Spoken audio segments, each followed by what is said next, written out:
আজকে সকালটা শুরু হইতেছে এই ডিম খাওয়ানো দিয়া। কিন্তু ডিম খাওয়ানোটা একটা আমার বাড়িতে সবকিছুই যেমন শুদ্ধ, ডিম খাওয়ানোটাও শুদ্ধ। আগে কিন্তু ডিমটা খাইতে খুব ভালোবাসতো। ডিমটা খাওয়ার আগেও তার আদর খাওয়া লাগে। ঠিক আছে? আদর-টাদর খাইয়া নিছে। এখন ডিমটা খাইয়া নিলেই হয়। তো ডিমটা তো চামচ দিয়ে খাওয়ানো গেল না। হাত দিয়া কোনো রকমে ডিমটা খাওয়াই নিছি। এবার আমি বাজার থেকে আনছিলাম চিংড়ি মাছ।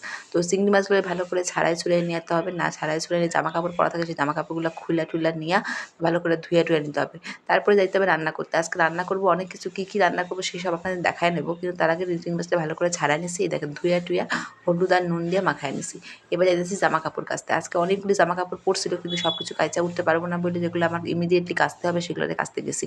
তো এখন ভালো করে সাবান দিয়ে চুবায় নিয়া এগুলোরে কাইচা-কুইচা মিলা-টিলা নিয়া তারপর যাইতে হবে রান্না করতে। এই আপনাদের সাথে কথা কইতে আবার রান্না করার দিকে চলে যাওয়া যাবে। কিন্তু তার আগে আপনাদেরকে কয়া নিই, এই যে জামাকাপড়গুলো দেখতেছেন এগুলো আমি কালকে ভিজায় রাখতে পারতাম। কিন্তু ভিজায় রাখার সময় পাই নাই। এখন ভিজাই-টিজাই নিয়ে সঙ্গে কাচতে হবে। আপনারা সবাই কিন্তু চ্যানেলটাকে সাবস্ক্রাইব করতে ভুলে যাবেন না। চ্যানেলটাকে সাবস্ক্রাইব করবেন। নতুন চ্যানেল বুঝতে পারছেন আপনাদের সাপোর্ট ছাড়া কোনোভাবেই কিন্তু এটা আমি দাঁড় করাইতে পারব না। তো যাই হোক জামাকাপড়গুলো এখানে কাইতে নিতেছি। জামাকাপড়গুলো কাচাকুচি হয়ে গেছে। কাচাকুচির পরে এগুলো এখন মিলাই দিতে হবে। মিলা-টিলা নিয়ে দেখেন ঘাড়ের মধ্যে এই বোঝা বানাই নিছি। এবার দিতেছি জামাকাপড়গুলো মিলতে। জামাকাপড়গুলো মিলা-টিলা নিতেছি। এখানে আমার জামাকাপড়গুলো মিলে নিলে ভালো করে তাড়াতাড়ি শুকায় যায়। বুঝতে পারছেন তো?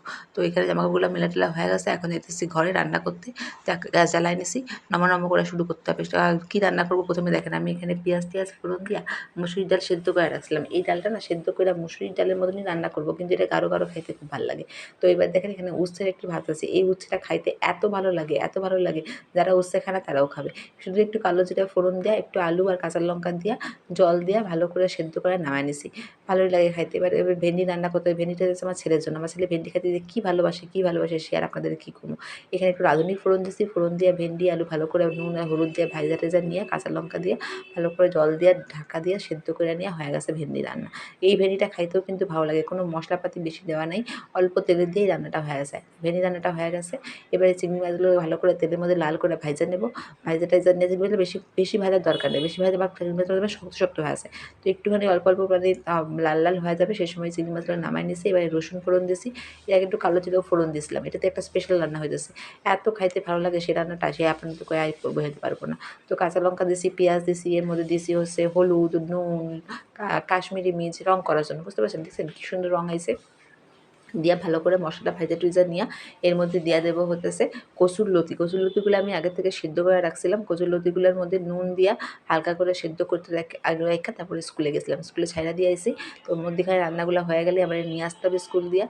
এই হয়ে গেছে কচুর লতি দিয়ে হালকা ভাজা নিয়ে এবার চিংড়ি মাছগুলো দিয়ে নাড়াচাড়া করে নিলে হয়ে গেল কচুর লতি। এই লতি দিয়ে আপনারা এক থালা ভাত খাইতে পারবেন।